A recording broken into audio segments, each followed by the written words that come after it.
डोळ्यांना खिळवून ठेवणारा असा हा कोकणचा निसर्ग संपन्न प्रदेश. या सुंदर भूमीने आजवर आपल्याला अनेक संपन्न व्यक्तिमत्व दिली, समाज जीवनाच्या प्रत्येक प्रांतात तशीच संगीतातही. त्याच देवभूमीतलं कणकवली जवळचं हे टुमदार आणि देखणं गाव आचरं. सहज आठवलं तरी संगीताच्या प्रांतातले अनेक नामवंत आचरेकर आपल्या स्मृतीत जागे होतात. श्रुतिपंडित स्वर्गवासी गम भी आचरेकर आणि त्यांचे बंधू बाळासाहेब आचरेकर, नट आणि गायक श्रीयुत भार्गवराम आचरेकर आणि कुमार गंधर्वांचे अनेक वर्षांचे साथीदार श्रेष्ठ तबलावादक श्रीयुत वसंतराव आचरेकर. 2 ऑक्टोबर 1924ला या आचरे गावात वसंतरावांचा जन्म झाला. जन्माच्या वेळी या रामेश्वर मंदिरात शारदा नाटकाचा प्रयोग चालू होता. त्यामुळे वसंतरावांचं पाळण्यातलं नाव कोदंड असं ठेवण्यात आलं. कोदंड हे शारदा नाटकातल्या तडफदार नायकाचं नाव. रामेश्वर मंदिराच्या परिसरात वाढता वाढता वसंतरावांनी 6वीपर्यंतचं शिक्षण पूर्ण केलं. पुढे महिना फक्त 1 रुपया वेतनावर ते इथे पडेल ती कामं करायचे.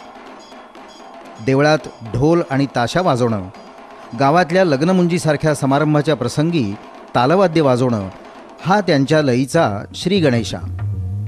इथेच ते थोडासा तबलाही शिकले. 1933 ते 1943 या काळात कीर्तनकार शिरसाट बुवा यांच्या कीर्तनाच्या ते साथी करू लागले. पुढे भार्गवराम आचरेकर त्यांना राजाराम संगीत नाटक मंडळीत घेऊन गेले आणि वसंतरावांनी नाटकाच्या साथी सुरू केल्या. कंपनीमध्ये असताना गुरुवर्य अवधूत आचरेकर यांच्याकडे तबल्याचं पुढचं शिक्षण वसंतरावांना मिळालं. पुढे कंपनी बंद पडल्यावर वसंतराव मुंबईला काकासाहेब फणसे यांच्या आश्रयाला गेले.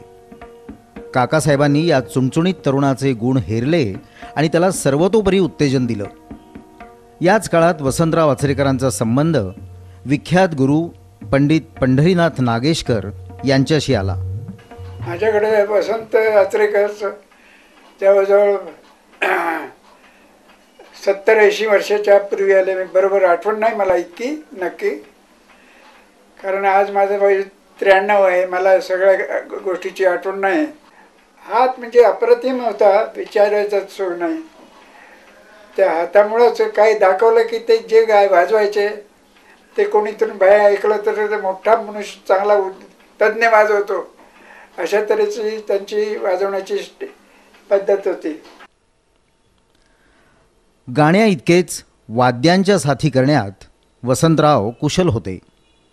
व्हायोलिन वादक श्रीधर पारसेकर यांच्यासह दिल्ली, लाहोर, लखनऊ अशा अनेक शहरातून त्यांनी साथी केल्या. कुमार गंधर्वांच्या नजरेत आचरेकरांचा दमदार ठेका भरला तो याच काळात.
आचरेकरांच्या ठेक्याबद्दल अनेक जाणकार भरभरून बोलताना दिसतात. 1947 साल किंवा 48 साल असेल त्याला मी नाटकात आम्ही त्याला वसंतरावनी आमच्याबरोबर साथ केली होती. अतिशय सुंदर हात होता त्यांचा आणि अतिशय स्वभावाने फारच चांगले होते. त्यांचे मी हे पण ऐकलेले साथ म्हणजे सोलोसुद्धा एकदा ऐकलेलं आहे आणि तो मला आवडला. आणि त्यावेळेला ते जरा जास्त पॉप्युलर होते नाटकामध्ये. ते नाटकाची साथ फारच सुंदर करायची ती. वसंतराव आचरेकर त्यांच्या काळामध्ये तबला वादक म्हणून अतिशय प्रसिद्ध होतेच. आता सुमारे 30-35 वर्षाचा काळ म्हणजे संगीत रंगभूमीला पुन्हा एकदा बहर आला होता. आणखी एका बाजूला पंडित मल्लिकार्जुन मनसूर, पंडित कुमार गंधर्व, पंडित भीमसेन जोशी यासारख्या कलाकारांच्या मैफली खूप चढत असत. पण त्याचबरोबर गंधर्व गायकीचं आकर्षणही रसिकांना खूप होतं. आणि असा तो एक काळ होता की मैफिली तर जडत होत्याच पण नाट्यसंगीतही खूप चालत होतं. आणि ह्या दोन्ही ठिकाणी आम्ही वसंतरावांना प्रत्येक वेळेला बघत आलेले आहोत. आता एक सांगायचं म्हणजे दोन्हीही बाज इतक्या कुशलतेने वाजवणारे माझ्या माहितीप्रमाणे हे एकमेव कलाकार होते. शास्त्रीय संगीताची मैफिल आणि नाट्यसंगीत हे दोन बाज वाजवणं अतिशय कठीण आहे. ह्याला एक मला समर्पक उदाहरण असं द्यावंसं वाटतं की खरोखर एक अभिनेत्री जेव्हा सिंधूचं आणि तितक्याच समर्थपणाने रेवतीचं काम करते ते अतिशय कठीण असतं. आणि असं कठीण काम त्यांनी खरोखर अत्यंत कौशल्याने केलेले आहे. बालगंधर्वांच्या बरोबर त्यांनी अनेक वेळा वाजवलं होतं. आता निर्गुणी भजन किंवा शास्त्रीय संगीताची मैफिल वाजवणं एक गोष्ट झाली, परंतु नाट्यसंगीताचे ठेके देणं त्याचं बाजच निराळा आहे, त्याचा हात टाकणं निराळा आहे. तिथे जरा ठोस हात असावा लागतो आणि पदाची लय क्षणार्धात पकडावी लागते, त्याशिवाय पद रंगत नाही. आणि अशा वेळेला नेहमी नाटकाचा पदाचा तोल जाऊ शकतो आणि हा तोल सावरण्याचं काम ते अतिशय उत्तम रीतीने करत असत. आता ह्याचा जर पडताळा किंवा प्रचिती जर पाहायची असेल तर कुमारजींची मैफिल मला उमजलेले बालगंधर्व ह्याच्यामध्ये अनेक रसिकांनी ऐकलेली असेल. आणि माणिकबाईंच्या ज्या ध्वनिमुद्रिका आहेत नाट्यसंगीताच्या त्याच्यामध्ये इतकी त्यांनी उत्तम लय दिलेली आहे की ते गाणं रंगतच जातं. माझ्याबरोबर त्यांनी कित्ते भंडारी हॉलमध्ये एकदा ती मैफिल मला आठवते त्यांनी साथ केली होती आणि ठेके इतके उत्तम लावले होते की त्याच वेळेला मला वाटलं की खरोखर आपण लयीमध्ये चुकूच शकणार नाही. इतका सुंदर ठेका, सरळ, सुबक आणि स्वच्छ दाणेदार अक्षरं वाजवणं खरोखर एकमेव कलाकार होते असं मला वाटतं. आणि सगळ्यात मोठं म्हणूनच मी सांगते की वैशिष्ट्य हे आहे की दोन गंधर्वांच्या बरोबर साथ करणारे माझ्या तरी माहितीमध्ये हे एकमेव तबला वादक असावेत असं मला वाटतं.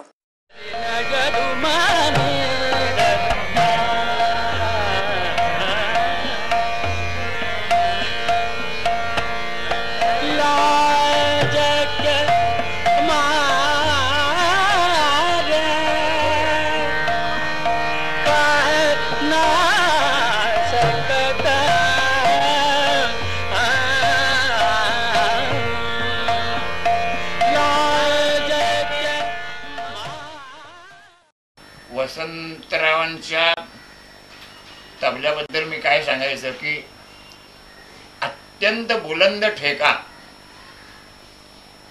असा हातच नाही ऐकायला मिळणार तुम्हाला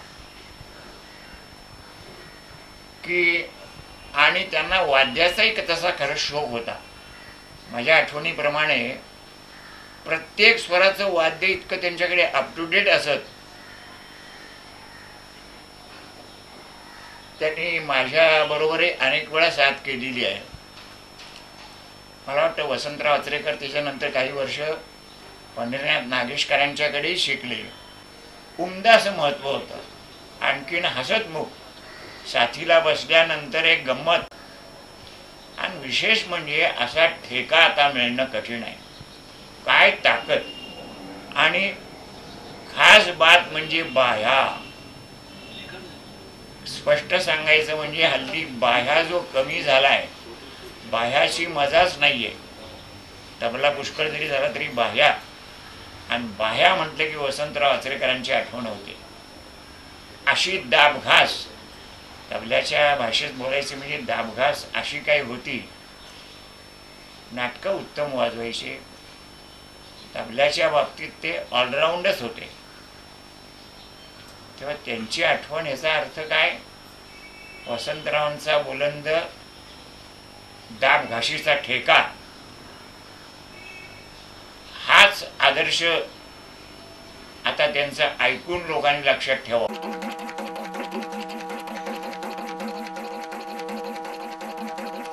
हा माणूस पण अतिशय चांगला प्रेमळ माणूस होता. जवळजवळ 20-25 वर्ष त्यांचा मी तबलाही केलेला. आचरेकरांचं मी घरी जाऊन त्यांचा कुमारजीचा तबला ट्युनिंग करण्यासाठी जायचं त्यांच्या घरी. ती पेटी वगैरे देवातमधून मागून घ्यायचं मी मला तबला ट्युनिंग करण्यासाठी, आणि त्या स्वरात मी तबला त्यांचा हे करून द्यायचं. बाहेरगावी दिल्लीला वगैरे ते गंधर्व महाविद्यालयामध्ये वगैरे त्यांच्या तबलासुद्धा माझ्याकडनं करून न्यायचं. जुन्या नव्या असंख्य श्रेष्ठ कलाकारांच्या मैफिली वसंतरावांच्या साथीने गाजू लागल्या.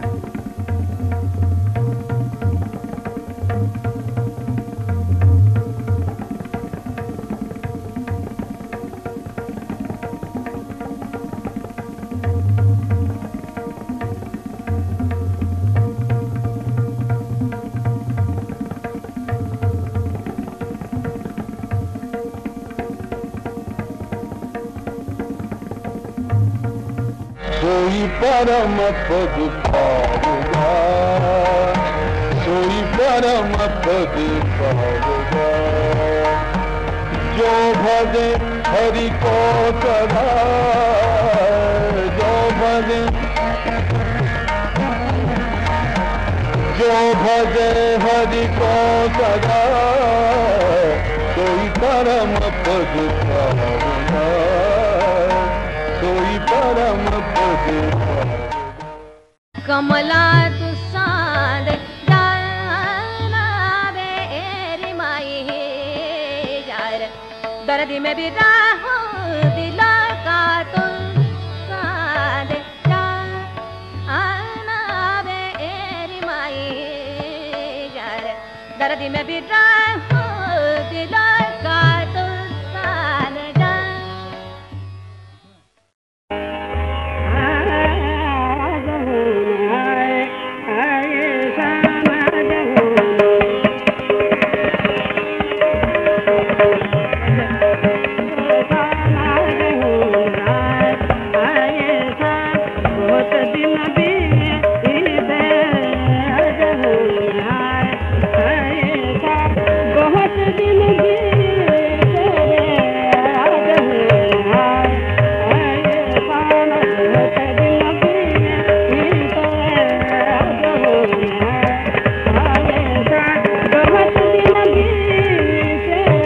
कुमार गंधर्वांचे तर ते अत्यंत आवडते साथीदार बनले. असं काय विशेष होतं वसंतरावांच्या तबल्यात? मला असं वाटतं की गाण्याच्या साथीची एक फार मोठी परंपरा आहे, आणि ख्याल गायकीची साथ ही ठेक्याने सिद्ध होते. ख्याल गायकी ही मी अनेक वेळा बोलत आलेलो आहे की ही तालातली गायकी नसून ही ठेक्यामध्ये मांडाची गायकी आहे. ह्याचं महत्त्व कळण्यातले कुमारजी होते, आणि कुमारजींनी आपल्याला काय हवं आहे याची बरोबर दिशा वसंतरावांना दाखवून वसंतरावांनी अशा काही स्वरूपात ठेका कुमारजींना आयुष्यभर दिला की ज्याच्यातून कुमारजी स्थिरावले, त्यांची गायकी स्थिरावली, त्यांना मांडाचा विषय लोकांपर्यंत पोहोचू शकला. कारण असं असतं की जर ठेका आहे, ताल आहे, ह्या ताल हा त्या कलाकाराची बॅकग्राऊंड आहे. तो कलाकार, गायक कलाकार हा छोट्या छोट्या वाक्यांनी त्या रागातालाची कथा मांडत असतो, आणि ही कथा ताजी असते, शिळी नसते, घरी बनवून आणलेली नसते. आणि तो तिथेच ती कथा आकार घेत असते मैफिलीत. आणि ह्या मैफिलीला ह्या कथा मांडत असताना, रागात विष्कार करत असताना आधारस्थान जे असतं ते ठेका आणि तानपुरे. जसे गायकाच्या पाठीमागे 2 तानपुरे असतात. मला अगदी एकदा कुमारजी गेल्यानंतर त्यांच्या ज्या 12 बैठकी झाल्या होत्या, दर महिन्याला लेक्चर ठेवायचे, त्या लेक्चरमध्ये मला कुमारजींच्या बद्दल मला काही लोकांनी प्रश्न विचारला होता. कुमारजींच्या तबल्याच्या साथीबद्दलचं त्यांचं मत काय होतं. तर मी म्हटलं त्यांना ठेक्याच्या पलीकडे काहीच अपेक्षित नव्हतं. आणि ही सुद्धा परंपरा आहे. तबलावादकांनी आपले वेगळं स्थान साथीमधून दाखवायलाच पाहिजे. याच्यासाठी इन्स्ट्रुमेंटची साथ आहे किंवा दुसऱ्या प्रकृतीचे कोणी गाणारे आहेत त्यांच्याबरोबरही दाखवू शकतात. परंतु ठेक्याची परंपरा ही अतिशय मोठी आहे. आणि ती वसंतरावांनी कुमारजींबद्दल बरोबर साध्य करताना मी त्यावेळेला असं म्हटलं होतं की कुमारजी जसे 2 तंबोरे आपल्या साथीला घ्यायचे आणि तंबोराचा वापर स्वरासाठी ज्या रीतीने करायचे, तसेच कुमारजी तबला हा लईचा तंबोरा म्हणून वापर करायचे. आणि तो वापर करत असताना वसंतराव यांनी अत्यंत मोठं आयडियल उदाहरण ठेवलं की तो ठेका, भले आज मी ठेका वाजवतोय माझ्या ठेका वादन पद्धतीमध्ये आणि वसंतरावांच्या ठेका वादन पद्धतीमध्ये जरी काही अंतर असलं तरी त्याच्यातला आशय एकच आहे की लईचा तंबोरा बनणं. आणि तो तंबोरा नुसता बुद्धीमध्ये चालला पाहिजे गवयाच्या म्हणजे ठेक्याच्या रूपाने असं नसून सबकॉन्शियस माइंडमध्ये तो ठेका गेला पाहिजे. ठेक्याच्या किंवा तालाच्या मात्रा गायकाला कधीही मोजाची जरूर वाटली नाही पाहिजे. सहजरित्या त्याचा रागाविष्कारामधून बंदिशीच्या रूपातून त्याचा आशय सहज संपून मुकड्याने तो सहजता समेला येईल इतका सबकॉन्शियस माइंडमध्ये तो ठेका गेला पाहिजे. मला असं वाटतं याचं ट्युनिंग अतिशय उत्तम झालेलं होतं वसंतरावांचं आणि कुमारजींचं की ज्या गोष्टीमुळे आज फार मोठं आयडियल उदाहरण वसंतराव ठेवून गेलेले आहेत की कुमारजींच्या साथीमध्ये तो ठेका अजूनही मिस होतो की तो समोरचा धीन वाजवण्यासाठी विशेषतः लवेचे अक्षर, चाटेचे अक्षर आणि लवेचे अक्षर, लवेच्या अक्षरातून साथ उत्पन्न होते आणि लवेच्या अक्षरातून आस उत्पन्न होते आणि ह्या आसेतून त्या मात्रेला दीर्घ श्वास मिळणार आहे हा बरोबर वसंतरावांनी ओळखला होता. आणि वसंतराव हा अतिशय वजनदार, आसदार, सुरेली ठेका द्यायचे की ज्याच्यामुळे कुमारजी हा अत्यंत सहजता प्राप्त झालेली होती त्यांच्या गायनाला. कुमारांच्या मागे तंबोऱ्याला बसताना मी मुद्दाम वसंतरावजी ज्या बाजूला बसायचे त्या बाजूचा तंबोरा निवडत असे. कारण मला तबल्यातून मिळणारा जो अत्यंत सुंदर स्वर तंबोऱ्यामध्ये एकजीव झालेला तोही ऐकायचा आणि पाहायचाही असायचं. ख्यालाच्या सुरुवातीला कुमारजी आणि वसंतराव जे अचूक बिंदूवरती सम आणि ज्या आवेगाने आणि ज्या आवेशाने ते समेवर यायचे तो एक अविस्मरणीय अनुभव असायचा.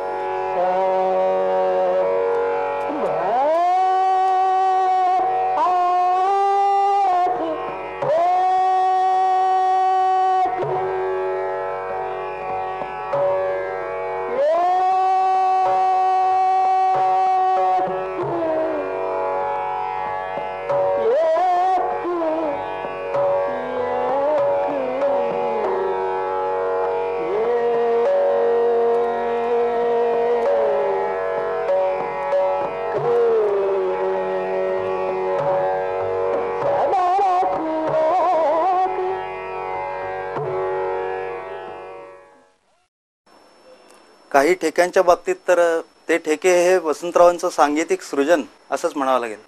उदाहरणार्थ बालगंधर्वांच्या बरोबरचा त्रिवट, कुमारजींच्या बरोबरचा सत्वा, एकतारीचा ठेका किंवा पंजाबीमधल्या ऊंट की चाल, गधे की चाल आणि कहरवामध्ये तर खरोखरच वसंतरावजी कहर करायचे. आणि सोलो वाजवणं म्हणजे हे एकदम महाकाव्य लिहिण्यासारखं आहे. मध्ये काय हायकू बिकू असतात आणि त्याच्यामुळे सुद्धा आपण आपली अभिव्यक्ती करू शकतो. हा भाग वसंतरावांनी फार उत्तम वठवून दाखवला की सोलोच्या मागे न लागता त्यांनी संगतीचं शास्त्र असं विकसित केलं. आणि त्यात सुद्धा त्यांचा जो पिंड होता हा एका उत्तम आयोजकाचा होता. कलाकाराला जर काय लागतं तर आपली अभिव्यक्ती करता आपल्या पद्धतीचे लोक घडवणं, तयार करणं, आपलं जे कलात्मक मूल्य असेल ह्याचंही त्यांना अपरंपार भान होतं. आणि त्यांनी अप्रतिम माणसं जोडली. 67 सालापर्यंत तेव्हा अशी परिस्थिती होती की फार गुणी माणूस आहे पण कार्यक्रम होत नव्हते. म्हणून अनूप ही संस्था आम्ही फॉर्म केली. त्याच्यातही वसंतराव आचरेकरांचं योगदान होतं की आणि त्या अनूप या संस्थेतर्फेच त्याचा मी व्हॉलंटियर होतो. आणि कुमारजींचे गीतवर्षा, गीत हेमंत, गीत वसंत, मला उमगलेले बालगंधर्व, माळवा की लोकधुने आणि टप्पा ठुमरी तराणा. आता एक तबलजी एवढे वेगवेगळे फॉर्म्स वाजवायला पुरा पडला ही एक फार मोठी गोष्ट आहे. ठराविक लोक ठराविक प्रकारचं वाजवतात. आणि ह्याच्यानंतर ती अनूप संस्था ही तिचं लक्ष फार मर्यादित होतं की बाबा अशी तोंडओळख करून देणं. पण कुमारजींना जर महाराष्ट्राच्या खेडोपाड्यात आणि छोट्या मोठ्या शहरात घेऊन गेले असतील तर ते वसंतराव आचरेकर. आणि त्याच्यात कुमारजीला म्हणायचे ठणकवायचे, कुमार तुला यातलं काय कळत नाही, तू आपलं गा, तुझी मिजाज आहे ना तू गा, मला काय करायचं ते मी करतो. म्हणजे संबंध जर कुमारजींचं मत्रीवर्तुळ पाहिलं तर कुमारजींच्या कचाट्यात न आलेला माणूस हा एकच. आणि आज कुमार गंधर्वांच्या इतका वेल डॉक्युमेंटेड ज्याला आपण म्हणतो असा आर्टिस्ट दुसरा कोणी नाही. शेवटी वसंतरावांनी ते रेकॉर्डिंगचं जेव्हा ते जशी जशी सोफिस्टिकेटेड यंत्रणा होत गेली तसं त्यांनी किशोर हिरानंदानी हे एक व्यक्तिमत्व त्यांनी घडवून आणलं. आणि तो फर्स्ट क्लासनी कुमारजींच्या बरोबर इक्विपमेंट घेऊन गावोगावी जायचा. याला सर्व कारणीभूत वसंतराव आचरेकर होते. वसंतरावांनी ज्या ज्या कलाकारांच्या बरोबर वाजवलं त्यांच्यावर वसंतरावांच्या साथीचाही परिणाम झाला. आणि हे होतच असतं. म्हणून रविशंकरांसारखे लोक, विलायत खासारांसारखे लोक हे फार चुजी असतात, आपल्याला कशा प्रकारची ठेका पाहिजे. वसंतराव फक्त मात्रा वाजवत नसत तर आवर्तनाचा फील देत असत अगदी छोट्यातल्या छोट्या गायकाला. आणि हा लईचा खडकाळ प्रदेश त्यांचं असं डग्ग्याचं सस्पेन्शन होतं की तो अगदी कम्फर्टेबल व्हायचा. आता बघा, धा धिन धिन धा धा धिन धिन धा धा, त्यांची एक अंगठा लावण्याची पद्धत होती. तर मी त्यांना एकदा विचारलं की हे अंगठ्याचं काय आहे प्रकरण. ते म्हणजे अंगठा काय फक्त उभा करण्याकरता नसतो, तो वाकवताही येतो. तबलजींना अक्षर स्पष्ट आणि कसदार नसतात, त्याच्यामुळे मध्ये मध्ये इररिलेव्हंट मटेरियलच्या कुबड्या लागतात. म्हणजे धिन ही आज बघा हे टेक्निक वसंतरावने डेव्हलप केलं. धिन धिन धा धा,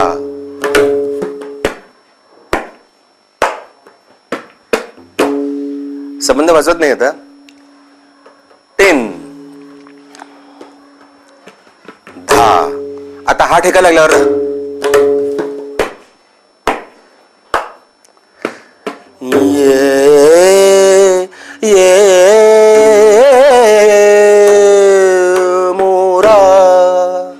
असा स्पेसचा वापर करावासा कुमारजींना वाटलं. हा जर ठेका मिळाला नाही तर त्या, कारण शेवटी मुघडा घेतल्यावर जी जागा उरते ती स्पेस मॅनेजमेंट आहे. तर ती निखळ कोरी अस्सल आहे, ती स्पेस दाखवणारा हा मोठा ठेकेदार.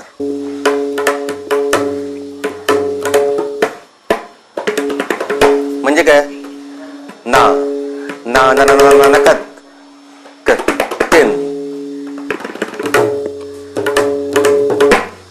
हा सगळ्या गोष्टींना चार्ट देऊन मात्रा नाही. मग काय करायचं, तंबोऱ्या मागून असं बघायचं, तिकडे तिरकेट आले की मग सम घ्यायची, पुन्हा मोकळे व्हायचे.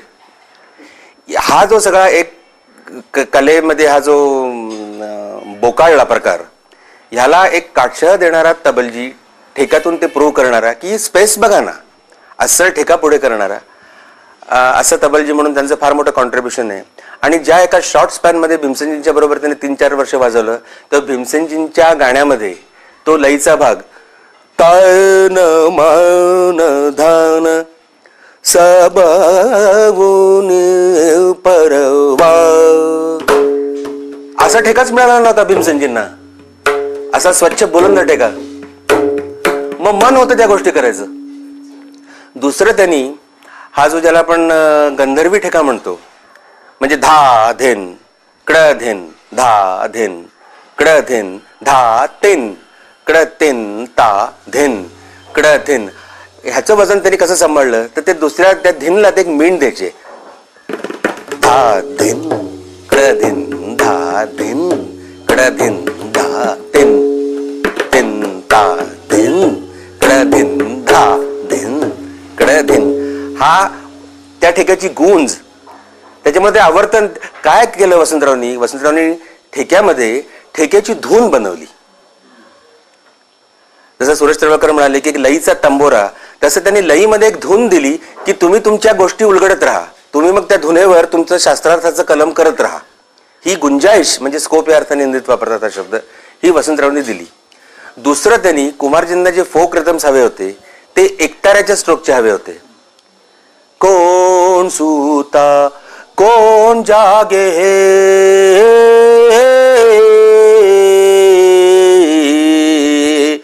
शून्यगड शहर धिन धाक तिन ताक धिन धाक तिन ताक धिन. किंवा 7 मात्रांचा जो ठेका आहे तो आता धाक तिन ताक धिन हा एकतारीचा स्ट्रोक आहे. किंवा धा त धा तिन धा त धा तिन, म्हणजे त्या ठेक्याचा जो गाभा आहे त्यांनी 7 मात्रा कशाही भरल्या नाहीत. धा त धा ग तिन धा त धा ग तिन धा त धा ग तिन. आणि जे फोक रिदम होते, पत्तियान भेजे हो रामा पत्तिया,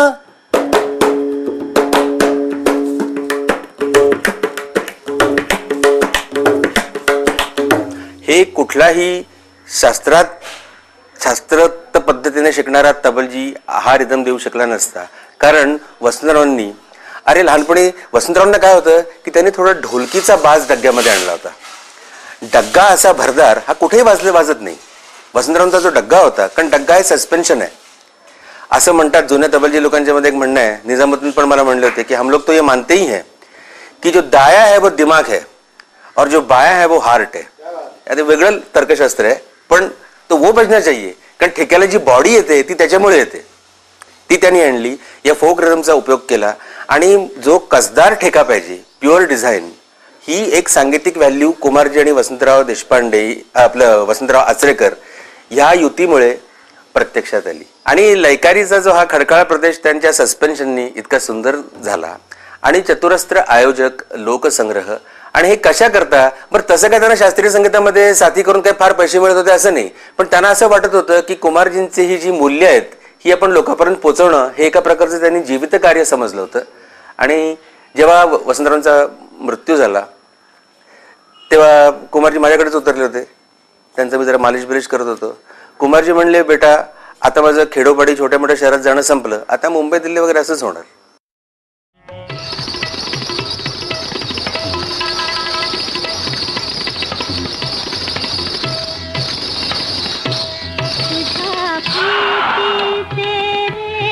तुझ्या प्रीतीचे दुःख मला दाऊ नको रे.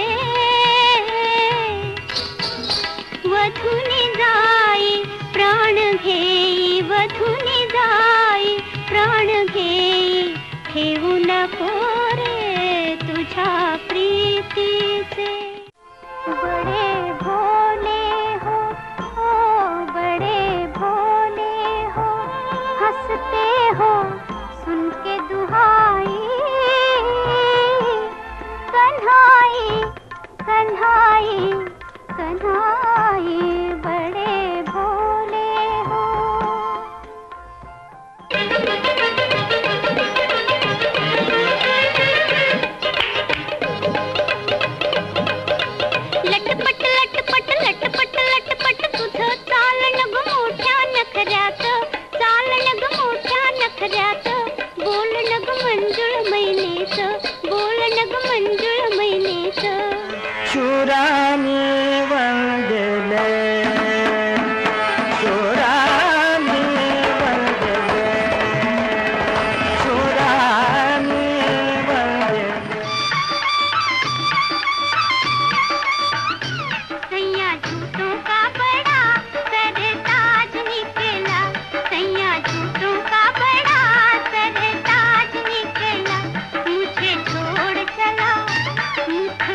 निव्वळ शास्त्रीय आणि नाट्यसंगीताच्या साथी वसंतरावांनी केल्या असं मात्र नाही. सुगम आणि चित्रपट संगीताच्या क्षेत्रातलं त्यांचं योगदान तितकंच मोलाचं आहे. विख्यात संगीत दिग्दर्शक वसंत देसाई यांचे ते आवडते सहाय्यक होते.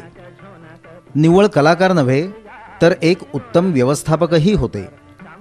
या क्षेत्रातली मंडळीसुद्धा वसंतरावांबद्दल अतिशय प्रेमाने बोलताना दिसतात.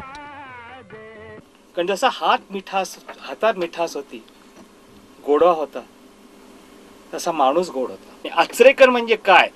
आचरेकर म्हणजे आजच्या माझ्या ह्याच्यावर बघायचं झालं तर the man who handle the production of Vasant Desai म्हणा, असिस्टंट नंबर 1. आणि आचरेकर मग थिएटर बुकिंग करायचे, मग लताबाईंना फोन करायचे, मग आशाबाईंना फोन करायचे आणि सगळं मिळवून एकत्र आणायचे. तर त्या माणसातला उत्साह, जिव्हाळा, प्रेम हे आम्ही खूप घेतलं. वसंत आचरेकर भाई, वसंत देसाई जी, फड़से साहब और मैं जब एक दूसरे के संपर्क में आए, उसको मेरे ख्याल से 50 साल से ज़्यादा ही होगा, शायद 50 साल हो गए, उससे ज़्यादा ही हो सकता है. कहने की बात ये थी कि वसंत आचरेकर जी, इन्होंने तबला तो बजाया है और सोलो भी बजाते थे, संगीत भी करते थे. फिल्म में जिस किस्म का ठेका लगाना हो ठेका भी लगाते थे. सबसे बड़ी बात ये थी कि उन्होंने कभी फिल्म लाइन में लालच नहीं किया और गुरु के प्रति हमेशा जो उन्होंने एक उनकी इज्जत की, उनको माना और हमेशा उनको हर साल प्रोग्राम करके उनकी सेवा करना. मतलब ये था कि बड़ों का बड़ा अदब किया. उनकी ख़ास बात ये थी कि वसंत देसाई जी, मरहूम वसंत देसाई जी और वसंत आचरेकर का एक कालिब दो जान. एक कालिब था, दो जान थी. उसमें एक ही दिल खेलता था, दोनों का एक ही जैसा था. उसको हम कहते हैं एक कालिब दो जान. उनका चोली दामन का साथ था. एक दूसरे के लिए प्रेरणा थे. वो उनसे प्रेरणा लेते थे, वो इनसे प्रेरणा लेते थे. मैंने जो देखा उनको, और मैंने वसंत आचरेकर भाई को कभी गमगीन नहीं देखा. कोई चिंता कर रहे हैं या ये है, बस आ जाते हैं घर पे, घंटी बजाई, हाय खान साहब चला जाहिर साहब, दादा ने बोलावलंय, अन्ना ने बोलावलंय. अरे मैं बोला भाई आज बुखार है यार, जाने दे भाई, आज मत लग जा. नाही काय म्हणलं, नुसता बसायचा, वाजवायचा नाही. तुमची इच्छा झाली तर वाजवायचा, नाही तर काय नाही, पण चालायला पाहिजे. इतना मुझसे हिम्मत में वही बोल सकते थे कि चलो बुखार में भी. बाकी मैं कभी भी कहीं अच्छा अफलातून भी बुलाए तो मैं जाने वाला आदमी नहीं हूँ.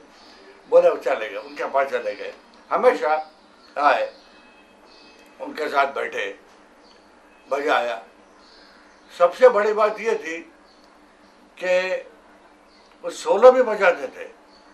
गूंज उठी शहनाई में उन्होंने जो बजाया है मेरे और बिस्मिल्लाह के साथ जुगलबंदी में, उसमें ऐसा ठेका लगाया है उन्होंने कि तबीयत खुश हो गई.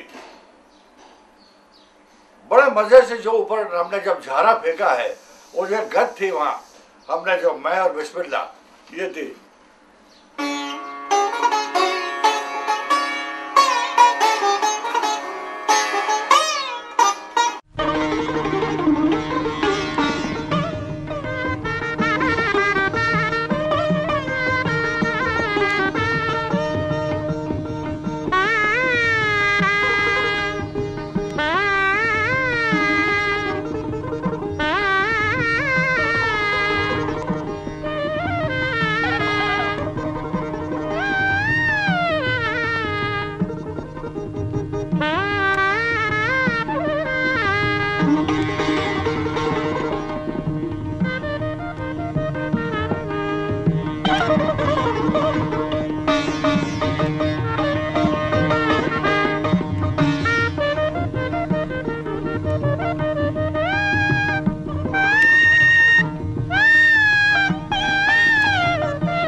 कलाकारों की बड़ी इज्जत की, बड़ी उनको इज्जत से बुलाया, इज्जत से बिठाते थे और उनसे काम लिया करते थे। वसंत देसाई जी के साथ जब वो बजाया करते थे, उनका नाम था और लोगों ने ऑफर किया तो बोला नहीं, मैं सिर्फ उनके साथ ही रहता हूँ, उनको छोड़ के मैं कहीं नहीं जाता। फिर लोगों ने बोला भाई थोड़ी देर आके बजाओ, बोले नहीं, मैं दादा अन्ना के साथ, उन्हीं के साथ मैं रहता हूँ। और अन्ना को उनके बगैर चैन नहीं, जरा सी बात नहीं हुई तो वसंत आचरेकर जरा देख लेना क्या मामला हो रहा है। तो उन दोनों का क्या था, मैंने जैसे पहले कहा, एक दूसरे के लिए प्रेरणा थे वो बस उन्होंने जब कंपोज करते थे वसंत देसाई जी तो ये ठेका लगाते रहते थे। तो ठेके का वजन इतना अच्छा रखते थे दोनों हाथ में, एक तो बैलेंस था, फिर चार्ट कैसे लगाना, चार्ट के साथ बाएं को कैसे घुमाना, कहाँ घस्सा देना, कहाँ दबाना, तो वो उनके रिदम से उनको प्रेरणा मिलती थी। और दूसरा ठेका ऐसा नहीं लगा सकते क्योंकि वो वसंत देसाई जी के मिजाज को जानते थे कि उनको मिजाज को अब क्या ठेका चाहिए। तो जनक जनक पायल बाजे, दो आंखें 12 हाथ, आपका ना गूंज उठे शनाई, मैं उनके साथ ही रहता था अक्सर। और दोनों ने मुझे बहुत प्यार किया, मैंने उनसे बड़ा प्यार किया। वसंत आचरेकर जी ये शास्त्रीय संगीत के बहुत विद्वान तबला वादक थे। उनके बारे में जितना भी मैं कहना चाहूँ उतना कम है। वसंत देसाई जी के साथ वो चीफ असिस्टेंट के तौर पे काम करते थे। जब गाने की रिकॉर्डिंग होती थी, रिदम बैलेंसिंग वही करते थे और हर चीज़ में वो बहुत ध्यान देते थे। उनको परफेक्शन बहुत अच्छा लगता था। हर इंस्ट्रूमेंट का टोन सही आना चाहिए, थोड़ा भी कम ज़्यादा हो तो बाहर आके बहुत ध्यान से देखते थे। रिदम खुद ही बैलेंस करते थे, खुद अच्छे तबला वादक होने के नाते बहुत अच्छे रिदम के पैटर्न फिक्स करते थे गाने में। पिक्चर के बैकग्राउंड म्यूजिक के लिए पूरी पिक्चर में मार्किंग करनी पड़ती है, वो भी वो खुद बैठ के करते थे। फिर वो बताते थे इस जगह में ये साज का इस्तेमाल होगा, सरोद होगा, सितार होगा, शहनाई होगी, सारंगी होगा, जो भी है, वायलिन, ऑर्केस्ट्रा, ब्रास, जो भी जहाँ जहाँ जिस चीज़ की ज़रूरत थी।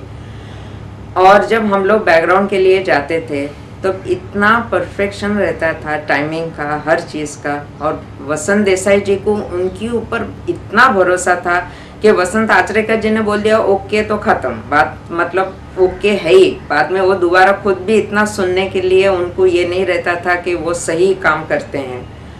बैकग्राउंड म्यूज़िक के लिए जब रिकॉर्डिंग होती थी तो आज के दिन में कितने पीसेस करने, वो सब पहले से वो शॉर्ट आउट करके रखते थे। टाइम वेस्ट होता नहीं था, बहुत ध्यान से काम होता था, पूरा ऑर्केस्ट्रा बहता। तो मैं बहुत साल पुरानी ये बात कर रही थी, तब दौर अलग था। आज डबिंग सिस्टम शुरू हुई है, आज दौर बदल गया है। उस वक्त हम लोगों को बहुत आनंद आता था बजाने में। पिक्चर देखते थे, हमारे सामने पिक्चर चलती है, हम पिक्चर के साथ बजाते थे, वो एक आनंद दौर है। आज का दौर अलग है। मला LP 20 मिनिटात कशी गायची याचं भान नव्हतं। तर मला ते म्हणले तुम्ही तुमची लय निश्चित करून या। तर म्हटलं म्हणजे काय करायचं? लय निश्चित म्हणजे मी तिथे दाखवीन नाही म्हणे, असं नाही, सेकंड्सनुसार मला तुम्ही लय सांगा की पहिला 10 याच्या दुसरा पहिली मात्राच्या नंतर दुसऱ्या मात्रेत किती अंतर। मला ती कल्पना खूपच मजेदार वाटली आणि मग मी घरी गेल्यावर राजकरांना सांगितलं की बघा असं असं आचरेकरांनी सांगितलेलं आहे, तर आपल्याला लय ठरवायची। त्यावेळेस आम्ही खूप मालविका कानड आणि माणिक वर्मा ह्या दोघींचे LPs आम्ही ऐकल्या दोघांनी आणि एक प्रोफॉर्मा व्यवस्थित त्याचा ठरवला की 20 मिनिटात गाणं आपल्याला कसं मांडायचं असतं, की सगळं आलंही पाहिजे, परत म्हणजे इरिलेव्हंट कुठे वाटलं न पाहिजे, कोऑर्डिनेशन नीट झालं पाहिजे सगळ्या गायकीचं। तर असं आम्ही दोघांनी ठरवलं आणि ती लय सेट केली। जेव्हा मला पहिल्यांदा कळलं की अच्छा पहिला 10 आणि किंवा आता एक ताल गायलेले तर पहिला दिन आणि 5व्या सेकंडवर दुसरा दिन, त्यामुळे आम्हाला कोणतीही रिहर्सल नाही, दृष्टी पण आम्ही अशीच लय बांधून घेतली। तर कोणतीही रिहर्सल नाही, काही नाही, आणि ते सगळं एक बांधेसूद LP झालं पहिल्या मात्रेपासून शेवटच्या मात्रेपर्यंत। म्हणजे असं म्हणा की मैफल चालेपर्यंत कोणत्या आर्टिस्टची त्यांच्या तबल्यातनं सातत्याने तंबोऱ्यासारखा सूर मिळायचा। ही मला त्यांच्या ह्याच्यातली गोष्ट अतिशय म्हणजे आजही मी खूप लोकांना हे सांगते की अरे आचरेकरांसारखा सूर पाहिजे बाबा तबल्यात. ज्या आचऱ्याच्या आणि रामेश्वर मंदिराच्या परिसरात त्यांची जडणघडण झाली त्या आपल्या गावाला वसंतराव कधीच विसरले नाहीत. त्यावेळी गावात आमच्या देशबंधू कंपनी म्हणून आलेली त्यावेळी एका ह्याचा थोडासा नेहमी हे काय नुसती बोटात चालूच असायची ना आणि हे का तबल्याचा नाद त्यामुळे ते लोक काय म्हणा अरे वसंत म्हणलं एकदा देशबंधूच्या कंपनीत होता ह्या खेळ वाजव ना. तर म्हणालो काय वाजवणार मी माझी काय तयारी आहे तेवढी. तरी पण ते काय त्याने त्या कंपनी त्याच्यावर बसवलं तबल्यावर बसवलं. शंकरराव जोशी त्यावेळी अस्थिपाठ करणारो आणि लेले म्हणून ते एक ग्रस्त होतो तो पुरुष पाठ करणारो.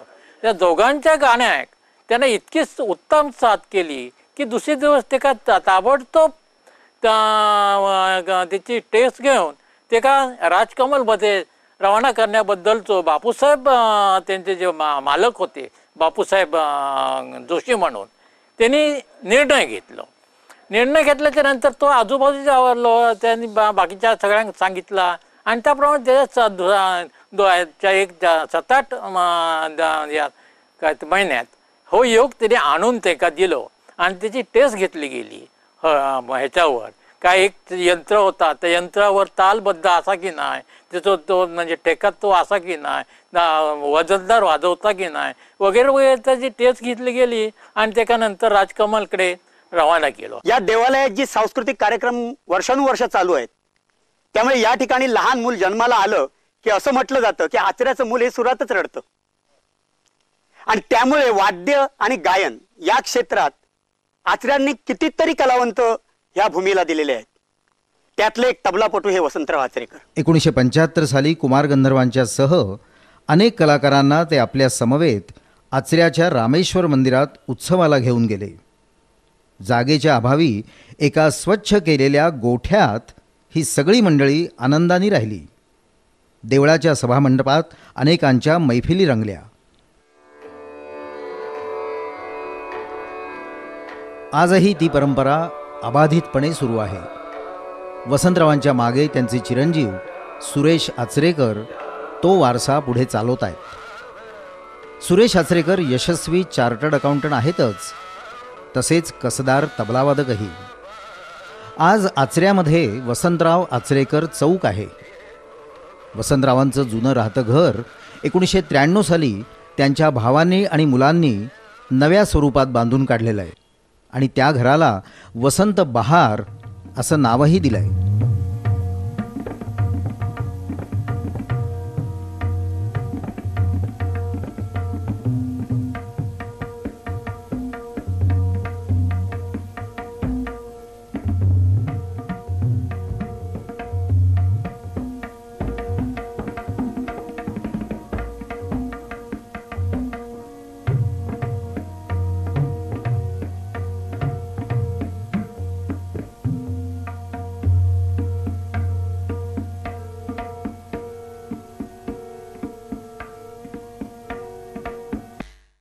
ज्यांना ज्यांना वसंतरावांनी अशी साथ केलेली आहे त्यातल्या काही निवडक अशा साथींचे नमुने म्हणा किंवा एक तो आदर्श वस्तुपाठ लोकांसमोर आणण्यासाठी तुमचे काही प्रयत्न आहेत, काही कॅसेट्स मुद्दाम काढणं म्हणा किंवा तशा काही आलेल्या आहेत का? हो, आलूरकर म्युझिक हाऊसतर्फे आता 5 CD आलेले आहेत बाहेर. बरं. मालिंदाई, वसंतराव आणि पद्माताईंची. अजून माणिक वर्मा, राम मराठे आणि प्रभाकर कारेकर ते प्रोसेसमध्ये आहेत. बरं. तर ते फक्त तबला वादकांसाठी जास्त काढले. साथ कशी करावी हे ऐकून तरी त्यांना फायदा होईल त्याचा. बरं. तबला साथीचा अनोखा वस्तुपाठ बनलेल्या या कलावंताच्या प्रवासाला अचानक ग्रहण लागलं. त्यांच्या मृत्यूपूर्वी काही महिने त्यांच्या पत्नीचं अपघाती निधन झालं. तो दिवस 4 मार्च 1978. सवाई गंधर्व महोत्सवातला कार्यक्रम संपवून ते कुमारांबरोबर चिरमुल्यांच्या घरी पोहोचले तर त्यांची खास तबल्याची बॅगच चोरीला गेली. ते कुमारांना म्हणाले होते, हे वर्ष काही ठीक दिसत नाही. बेळगावला कुमारांचं गाणं त्यांनी वाजवलं ते शेवटचं ठरलं. त्यानंतर सावंतवाडीला राजवाड्यात कुमारांचं गाणं होतं. दोघंही तिथल्या गेस्ट हाऊसवर उतरले होते. दुसऱ्या दिवशी गाणं होतं आणि त्याच रात्री त्यांना हृदयविकाराचा त्रास सुरू झाला. कुमारांची झोप मोडेल म्हणून त्यांचा हा मित्र शेजारच्या खोलीत गेला. डॉक्टरांनाही बोलवण्यात आलं.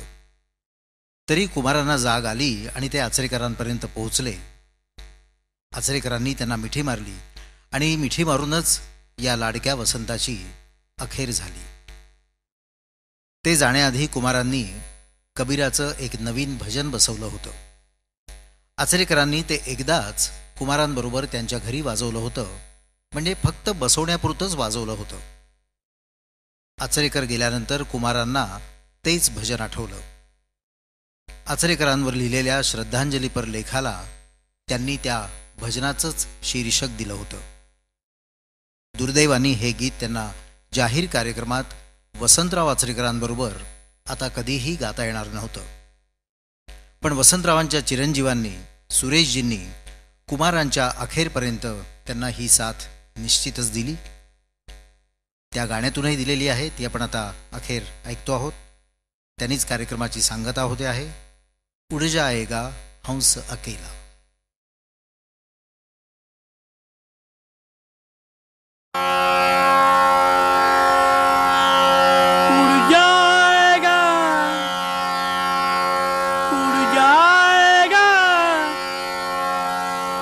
हंस अकेला उड़ जाएगा,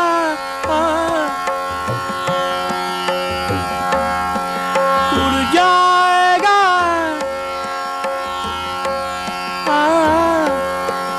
उड़ जाएगा, उड़ जाएगा हंस अकेला, उड़ जाएगा, उड़ जाएगा हंस अकेला. जगदर्शन का मेला, जगदर्शन का मेला, उड़ जाएगा, उड़ जाएगा, उड़ जाएगा, उड़ जाएगा,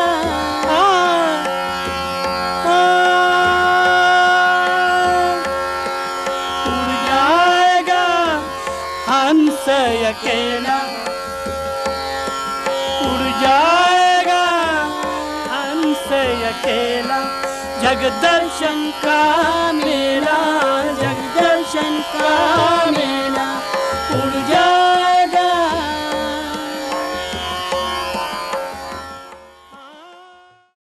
एका अप्रसिद्ध खेड्यातला हा अप्रसिद्ध मुलगा लयतालाच्या उपासनेला आपलं जीवन वाहून घेतो. जिद्दीनं प्रगती करून श्रेष्ठ तबलावादक बनतो. लौकिक शिक्षण नसूनही कुशल व्यवस्थापक बनतो. माणसं जोडतो. जाईल तिथे स्वतःबद्दल केवळ प्रेमभावच निर्माण करतो. गावाला विसरत नाही. नव्या परंपरा निर्माण करतो. त्याला सामान्य कसं म्हणता येईल? प्रत्येक जिद्दी कलाकारांनी त्याचा आदर्श आपल्यासमोर ठेवायला हवा. वसंतराव आचरेकर म्हणजे सामान्यातला असामान्य, लौकिकातला अलौकिक. संगीताच्या क्षेत्रात वसंतराव आचरेकर हे नाव अमर झालेलं आहे.